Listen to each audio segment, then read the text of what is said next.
Lecteur, lectrice, bonjour. Gracieuse Robert en ligne pour te parler donc de Cliente, dont le titre est à l'envers, de Josiane Balasco. Alors, pourquoi ai-je choisi de parler de ce livre? Parce que déjà c'est Josiane Balasco qui l'a écrit, donc pour moi c'est un critère de qualité. Pour ceux qui ne la connaissent pas, Balasco, elle fait partie de l'équipe du Splendide. Elle a commencé au théâtre avec cette équipe. Ils ont tourné Les Bronzés font du ski, enfin voilà, plein de films comme ça qui sont mythiques dans le milieu francophone. Et donc, j'avais vu le film avec Nathalie Baye qu'on voit ici sur la couverture. Et c'est vrai que je me suis même demandé si ce livre n'avait pas été écrit pour Nathalie Baye, parce que je trouve que dans le film, elle est vraiment excellente. Alors, donc j'essaye maintenant d'adopter un nouveau format pour mes retours de lectrice. J'essaye de structurer un petit peu l'ensemble, parce que en général, je pars dans tous les sens, et c'est vrai que moi, je parle du livre, de ce qui m'a plu dedans, pour te donner envie de le lire. Mais je raconte comme ça, comme si j'étais en face d'un copain ou d'une copine, enfin, on était assis à un café en train de boire une bière, et voilà, je parle du bouquin. Ah ouais, j'ai lu celui-là et tout, il est trop génial. Maintenant, je vais essayer de le structurer un petit peu. Donc déjà, on va commencer par le résumé. Donc le résumé. Judith. Je surfais sur le net et je suis tombée sur un site d'escorte, avec photos, tarifs, disponibilité, classés par tranche d'âge, par prénom, tous des pseudos en général, par couleur d'yeux, de cheveux, par taille, fumeur, non-fumeur, anglais parlé. Aucun n'était anthropologue, sinon j'aurais mis ma sœur sur le coup. Marco, ta cliente, elle te regarde comme une personne, pas comme un tas de viande. C'est ça la grosse différence. Tu remplis pas un trou, tu combles un vide. Tu te sens utile. Tu sais que tu vas leur faire des bons souvenirs. Fanny. Et tout de suite, je l'ai vue avec ces femmes. Je ne m'étais jamais demandé combien ils gagnaient à chaque fois. Maintenant, je me rends compte que ça devait être beaucoup. Elles étaient toutes pleines de pognon, vieilles, moches et pleines de pognon. C'est pas ma mère qui pourrait se payer des trucs comme ça. Voilà, ça c'est le résumé. Donc, bien sûr, tu as compris, la thématique, c'est quoi? C'est la prostitution. Oui, mais pas la prostitution des femmes, celle qu'on connaît toujours, celle qu'on montre dans la rue, sur laquelle on fait des reportages, dont on parle depuis, même avant Jésus-Christ, je pense. Pourquoi? Parce qu'il y a des femmes qui n'ont plus que leur corps à vendre pour obtenir quelque chose.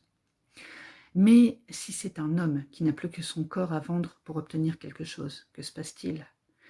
Et donc, dans ce livre, Balasco parle d'un homme qui est escorte. Pourquoi? Parce qu'il a besoin d'argent. Et on parle aussi de la cliente, Judith, qui est une femme d'une cinquantaine d'années, divorcée, qui est seule et qui a décidé qu'elle elle ne veut plus croire à l'amour, et donc elle se paye des hommes pour un petit moment de plaisir. Alors par moments, ça va être juste une partie de jambes en l'air pour parler correctement. Et par moments, ça va être pour aller au cinéma, aller à une soirée, au restaurant, pour discuter. Alors, je ne sais pas si tu étais déjà intéressé à la prostitution, enfin, comment dire, écouter des prostituées parler.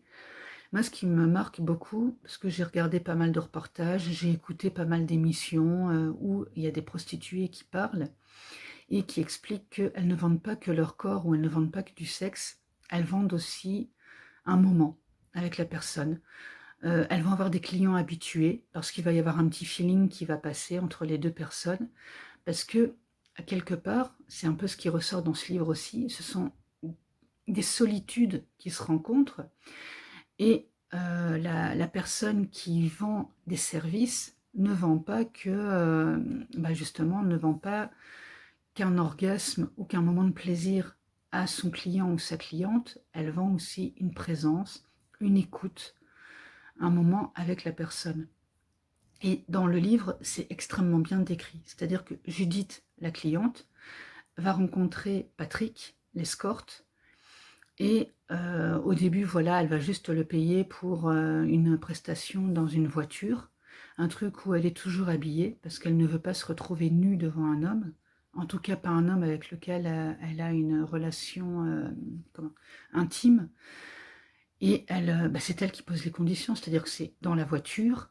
Le temps, ça, elle paye 1 heure, donc voilà, elle dispose du type pendant 1 heure, et puis elle le choisit. Alors il va faire telle taille, il va faire tel poids, etc., etc.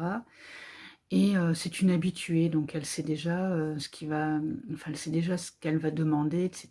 Et elle sait, c'est elle qui pose tout. C'est elle qui va dire comment ça va se passer, qu'est-ce qu'il va lui faire, etc., etc. Elle va pas se laisser porter du tout. C'est elle qui maîtrise tout du début à la fin. Et c'est un peu ça le problème de Judith, justement, c'est le contrôle. Les personnages sont très très bien creusés. Donc le thème, comme je disais, c'est la prostitution, mais on va parler aussi de la solitude de la femme de la cinquantaine. C'est-à-dire que quand on a 50 ans, les hommes de son âge en général, eux, ils cherchent plutôt des femmes de 25, des jeunes qui peuvent être manipulables. Alors je ne dis pas que tous les hommes de 50 ans sont comme ça, on ne va pas commencer à partir là-dessus, mais on croise beaucoup ce genre de cas, c'est-à-dire que l'homme, lui, va chercher un peu de fraîcheur, un peu de... Voilà, peut-être à retrouver sa jeunesse parfois, et la femme de 50 ans ne va pas l'intéresser, elle a déjà un passé, elle a déjà un certain bagage, qu'une femme de 25 n'a peut-être pas forcément. Une femme de 50 ans va savoir ce qu'elle veut, peut-être pas une femme de 25, etc., etc., j'en passe. Ce sont des clichés, sont pas toujours, c'est pas toujours ce genre de choses qui se passent, et voilà, c'est pas... mais bon, on est un petit peu dans le... On n'est pas forcément dans le cliché dans ce livre-là, c'est ça que j'ai aimé, mais la thématique est là, c'est que se passe-t-il avec une femme qui est une cliente, une femme qui ne veut plus d'amour, qui ne veut plus de relations personnelles, et que se passe-t-il quand elle baisse la garde et qu'elle s'attache à ce... Attends, là c'était Marco, Patrick Marco, qui va rentrer dans sa vie et qu'elle va fréquenter plus régulièrement, parce que elle va devenir un peu sa cliente habituée et habituelle. Et Fanny, sans trop raconter l'histoire, c'est la femme de Marco. Donc Fanny, au début, elle ne connaît que Marco, elle ne connaît pas Patrick. Et elle va apprendre ce qu'il fait. Que va-t-il se passer par la suite? Étant donné qu'elle est coiffeuse, maintenant je vais rentrer un petit peu dans les personnages. Donc nous avons Judith, la cliente de la cinquantaine. Nous avons Marco, l'escorte, qui se fait payer pour ses services et qui a plusieurs clientes qui sont même parfois des habitués, mais qui n'est pas vraiment professionnel, qui travaille aussi à côté. Il fait ça pour gagner de l'argent facilement et rapidement. Pourquoi? Pour financer le salon que Fanny, dans lequel elle a investi, parce que donc elle est coiffeuse, et elle a voulu monter son propre salon avec une amie, mais les traites du salon tombent, et quand on lance un salon comme ça, qu'on n'a pas forcément des clientes habituées, ça prend du temps avant de se faire une réputation, avant d'acquérir ses premières clientes qui vont appeler régulièrement pour venir se faire coiffer dans ce salon-là plutôt que dans un autre. Et en attendant, il faut bien payer les traites du salon. Et lui, c'est comme ça qu'il a commencé, c'est parce qu'il voulait aider sa femme à monter son salon. Donc c'était une activité temporaire pour laquelle qu'il allait arrêter rapidement. Il fait ça dans une petite chambre de bonne. Personne ne le sait, bien sûr. Et du coup, ça l'arrange bien. Et quand Fanny va l'apprendre, que va-t-il se passer? Donc là, je n'en dis pas plus. Mais si je veux quand même un petit peu raconter, c'est-à-dire que Marco va se demander à un moment s'il est le prostitué de Judith ou le prostitué de Fanny. Voilà. Pour ceux qui ont vu le film, lisez le livre quand même, parce que on va beaucoup plus au fond des personnages, mais étant donné que c'est la même personne, la même artiste, on va dire, qui a écrit le livre et qui a écrit le scénario, on se doute bien que de toute manière, on va retrouver le truc et que c'est extrêmement fidèle. Le livre est extrêmement fidèle au film et le film est extrêmement fidèle au livre. Voilà. C'est vrai qu'en plus, dedans, les acteurs sont vraiment extrêmement bons. Et moi, j'ai aimé voir les deux. enfin voir le film et lire le livre. Et j'ai lu le livre avec un grand plaisir, même si je savais ce qui allait se passer. Je suis rentrée dans l'intimité des personnages et ça, c'était vraiment très agréable. Et alors donc, ce que j'ai décidé de faire, bon, mon avis, je l'ai donné, hein, c'est extrêmement bien traité. On est vraiment on est dans l'intimité de cette femme de la cinquantaine qui est blasée des relations humaines et qui n'a ouvert son cœur à sa sœur. C'est vrai que là, dans l'extrait, on ne parle pas de sa sœur. Est-ce qu'on donne son prénom? Je ne sais plus. Sa sœur qui est fan de... Non, mais pas son prénom dans le résumé. Sa sœur qui est fan d'hommes scientifiques et, et qui donc ne jure que par les scientifiques. Donc ce sont deux femmes qui ont un an et demi de différence et qui cherchent un type d'homme bien particulier. Enfin, en tout cas, sa sœur cherche un type d'homme bien particulier. Et Judith n'aime que sa sœur. Donc elles vivent en plus à 2 étages qui sont... enfin, chacune à un étage de différence dans le même appartement jumeau.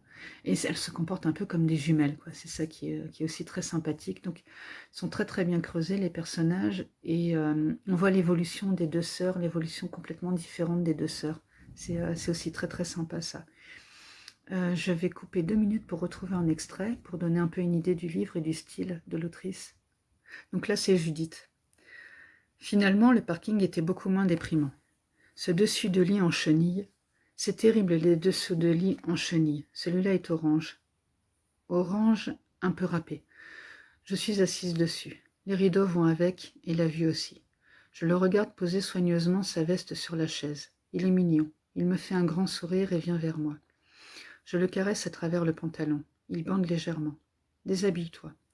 Il s'assied près de moi, commence à m'embrasser dans le cou, doucement, dans la zone à frisson, et se met à déboutonner mon chemisier. Je reste son geste. Non, s'il te plaît, toi, déshabille-toi. Ça l'étonne un peu. Il a un petit rire embarrassé et commence à se déshabiller. Et là, je m'aperçois que ce n'est pas un vrai pro. Un professionnel n'a pas d'hésitation, pas d'état d'âme.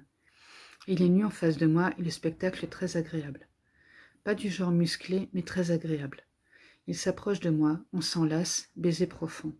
Et de nouveau, ses mains qui cherchent à me déshabiller. Je le repousse gentiment. S'il te plaît, Patrick. Pourquoi? Parce que. Moi, je reste habillée. C'est dommage, j'ai envie de sentir votre corps. C'est dommage, mais c'est comme ça. Je vois que ma réponse le déstabilise. Peut-être ai-je été un peu trop directe. Je n'aime pas me retrouver nue dans ce genre de relation. Du moins pas les premières fois. Et comme en général, les 3e ou 4e fois sont rares, je me rends compte que je fais l'amour tout habillé dans la plupart des cas. La nudité est quelque chose de trop intime pour que j'ai envie de la partager avec des compagnons aussi éphémères. Voilà. Ça, c'est l'intervention de Judith. Tout au long du livre, on va avoir à chaque fois Judith, Marco, Fanny qui vont parler. Et donc, selon la personne qui parle, bien sûr, le vocabulaire va être un peu différent et le style va être un peu différent. Mais chacun raconte une partie de son histoire autour de cette partie de vie commune qu'ils ont tous les trois.